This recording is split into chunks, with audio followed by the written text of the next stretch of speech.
Focus on Yourself, The Power of Self-Mastery in a Distracted World, by Dr. Jonathan Chuma. Introduction: the most neglected person in your life. Most people know what others are doing. They know who is succeeding, who failed, who offended them, who is ahead, and who is behind. Yet very few truly know themselves. They monitor other people's lives while neglecting their own growth. They track opinions instead of progress. They react instead of refine. This is why many remain stagnant, not because of lack of potential, but because of misplaced focus. Focus on yourself is not about selfishness. It is about self-responsibility, self-mastery, and self-alignment. You cannot build a powerful life while your attention is scattered everywhere else. Chapter 1. Distraction is the new poverty. In previous generations, lack of resources limited people. In this generation, lack of focus does. Distraction drains energy without producing results. It creates the illusion of activity while robbing you of progress. Common distractions include comparison, social media noise, gossip, approval seeking, emotional reactions, overthinking other people's opinions. Where your focus goes, your life follows. If your focus is everywhere, your progress will be nowhere. Chapter 2. Why people avoid focusing on themselves. Focusing on yourself requires honesty, and honesty can be uncomfortable. People avoid self-focus because it exposes weaknesses, inconsistencies, poor habits, unfinished work, untapped potential.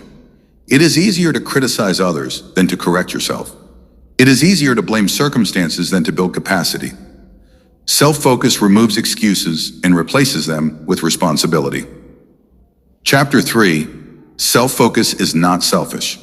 Many confuse self-focus with arrogance or isolation, but the opposite is true.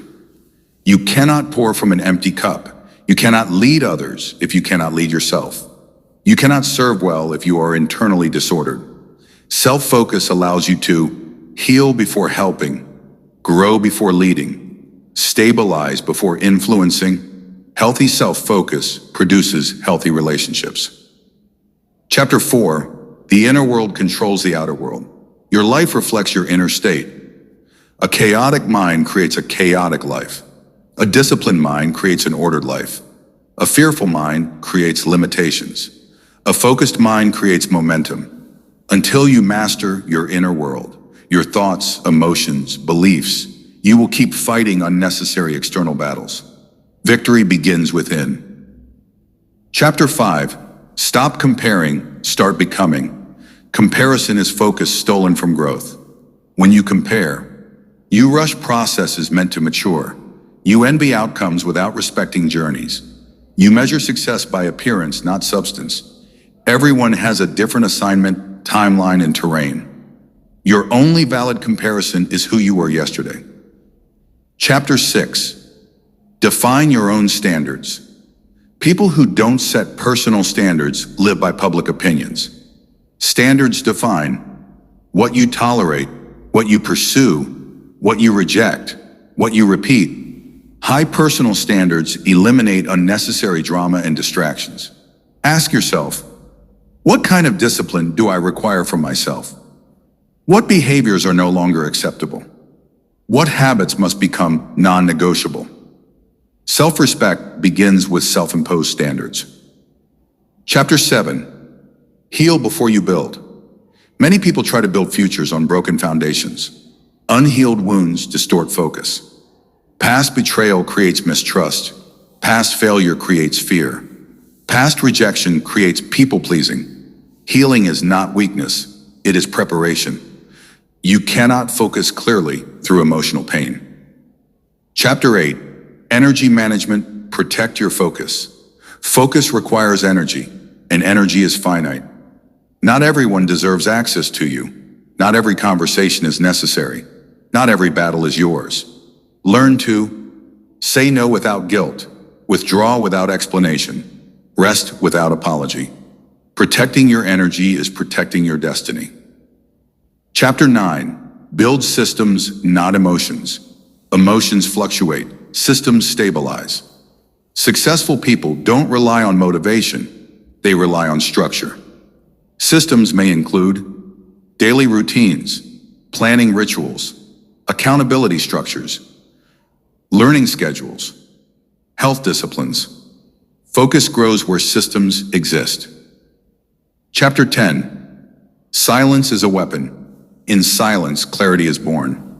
Constant noise numbs reflection. When you are always consuming, you stop creating. Silence allows you to hear your own thoughts, process emotions, recognize patterns, reconnect with purpose. Sometimes the greatest growth happens when you step back and get quiet. Chapter 11. Commit to your own process. Your growth does not need an audience. Some seasons require obscurity. Some seasons require isolation. Some seasons require rebuilding. Not everyone will understand your journey, and they don't have to. Consistency matters more than applause. Chapter 12. Self-mastery, the highest form of power. If you can control yourself, no insult can destabilize you. No delay can discourage you. No obstacle can define you. Self-mastery is the ability to remain disciplined, focused, and intentional regardless of circumstances. The strongest person in the room is the one who governs themselves. Chapter 13. Results will silence noise. You don't need to explain yourself. You don't need to defend your focus. Results speak louder than arguments. When progress becomes visible, doubt fades, critics quiet down, confidence strengthens. Let your growth do the talking. Conclusion. Return to yourself. The world will always demand your attention. People will always have opinions. Distractions will always exist. But your life improves the moment you choose to return to yourself. Focus on your healing, your discipline, your mindset, your growth, your assignment. Focus on yourself, not because others don't matter, but because your responsibility begins with you. Final declaration. I release distractions. I reclaim my focus. I commit to my growth. I focus on myself.